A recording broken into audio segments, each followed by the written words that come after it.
Hi everyone, আজকের ভিডিওটা হচ্ছে মানে 2024-এর ভিডিও। আমার ফোনে পড়েছিল কত দিন ধরে, মানে আমি জাস্ট আমার মেমোরি থেকে জাস্ট বেরিয়ে গেছে যে একটা ভিডিও ছিল, সেটা হচ্ছে 2024-এ। তখন সেদিনকে দেবারঘর সায়নের আমার বাড়িতে আসার কথা ছিল, আর আমি তখন ভিখারির মতো এরকম ভিডিও করতাম।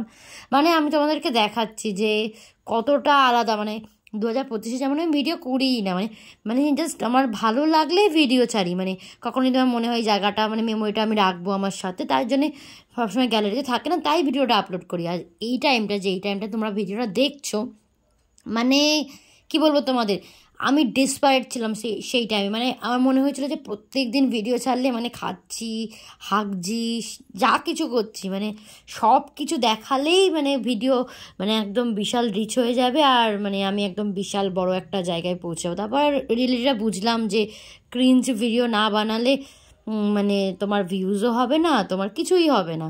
তো তাই জন্য ভিডিও বানানোর ইচ্ছা এখন চলে গেছে। এখন জাস্ট যেটা করি শখের জন্য, কোনো ভিউজ, কোনো টাকা ইনকাম বা কিছুর জন্য না। এই টাইমটা আমি ডেসপারেটভাবে যা করছি, বাড়িতে যা করছি, বাড়িতে বাইরে, মানে কোনো কোয়ালিটি টাইম নেই, কিছু নেই, সব কিছুতে খালি ভিডিও। মানে লাইক এরমও হচ্ছে এই জায়গাটা যাচ্ছি যে ভাবছি যে এখানে এখানে তো ভিডিও করতে পারবো, মানে আগের থেকে ভাবছি জায়গাটা যাবো, ভিডিও করছি। আমি জানি না এটা কে কে আমার সাথে রিলেট করবে ব্যাপারটা, কিন্তু আমি আমার মানে একদম ট্রু এক্সপিরিয়েন্স শেয়ার করছি। তাই ভাবলাম ভিডিওটা যখন করেছিলাম একটা টাইমে, ভিডিওটা আপলোড করি, তার সঙ্গে আমি আমার নিজের এক্সপিরিয়েন্স তোমাদের সাথে শেয়ার করি।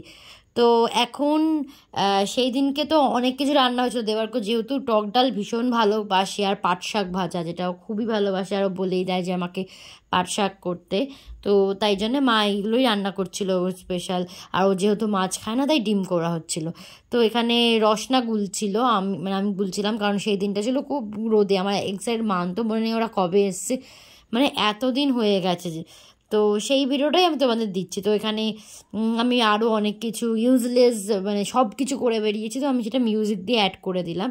আর তোমরা কেউ যদি আমার ভিডিওটা দেখো, একজনে যদি দেখো, তোমরা প্লিজ জানো, তোমরা যদি ভিডিও বানিয়ে থাকো, তোমরা আমাকে প্লিজ জানিও যে তোমাদের কীরকম হয়েছিল যে যখন তোমরা মানে রিসেন্ট ভিডিও বানাতে শুরু করেছিলে।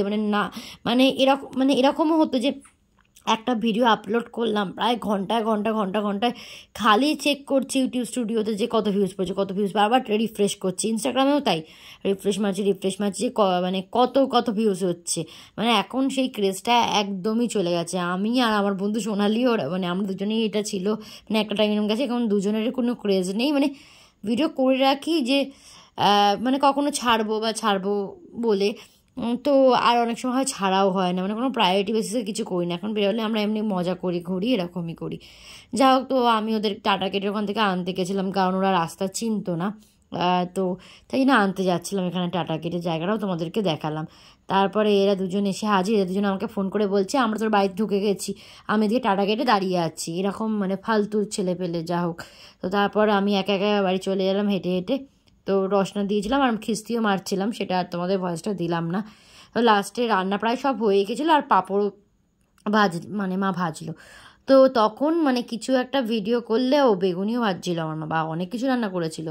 তো তোমার তখন ভিডিও করলে না, কোনো একটা খাবার বাড়িতে যাই রান্না হয়েছে সব এরকম থালি সাজাবো, থালি মানে কি বলবো। মানে আমার চ্যানেলটা যদি তোমরা দেখো না, আমার যদি পুরোনো ভিডিওগুলো দেখো, পুরো খিচুড়ি, মানে থালি। কখনো আবার রান্না করছি, কখনো ঘুরতে যাচ্ছি, কখনো সাজছি, কখনো মেকআপ করছি, কখনো মানে কি বলবো, মানে স্পেসিফিক রান্নার ভিডিওই দিচ্ছি। মানে বোঝা যাচ্ছে না যে ওটা কিসের চ্যানেল। মানে এখন অনেক কমেছে, এখন সিম্পলি লাইফস্টাইল, মানে কোথাও ঘুরতে যাচ্ছি বা খাচ্ছি, সিম্পলি এরকম কিছু মানে মনে যেটা ভালো লাগে সেটা করি। তখন একটা মানে কিগুলো টার্গেট হয়ে গেছিলো।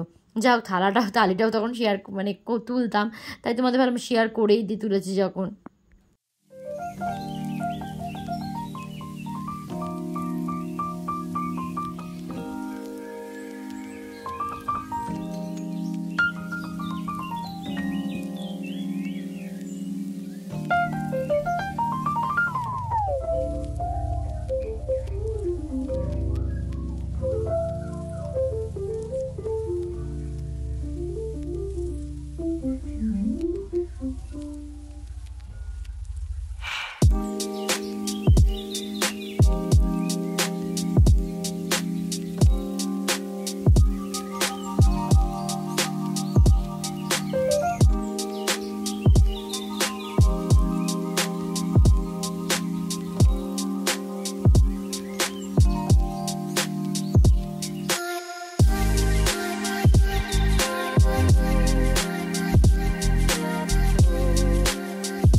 তারপর তো ওরা দুজন খাওয়া দাওয়া করে নিল।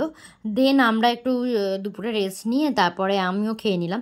তারপর দুপুরে রেস্ট নিয়ে একটু বিকেলের দিকে আমরা একটু বেরালাম, ও গাড়ি নিয়ে এসেছিলো দেবার্ঘ। তো আমরা একটু কল্যাণী রোডে গেছিলাম চা খেতে, মানে সোদপুর হয়ে। তো এখানকার চাটা কল্যাণী রোডে খুবই ভালো খেতে, খুবই, মানে কল্যাণী রোডে কুণ্ডুবাড়ির সামনে সব চায়ের দোকানই ভালো, এই দোকানটা স্পেশালি আমি বেশি যেতাম তাই আর কি। তো লাস্টে রাত্রেবেলা মাংস কিনে এনেছিলাম, রাত্রে পোলাও আর চিকেন কষা দিয়ে খাবারটা সারলাম। তো দিনটা এভাবেই কাটলো। তো তোমরা কে কে নতুন ইউটিউব বা ইনস্টাগ্রামে ভিডিও করা স্টার্ট করেছো প্লিজ আমায় কমেন্টে জানিও। তোমাদের কি এক্সপিরিয়েন্স, তোমরা কি আমার মতো কিছু ফিল করছো, তাহলে জানিও প্লিজ। টাটা।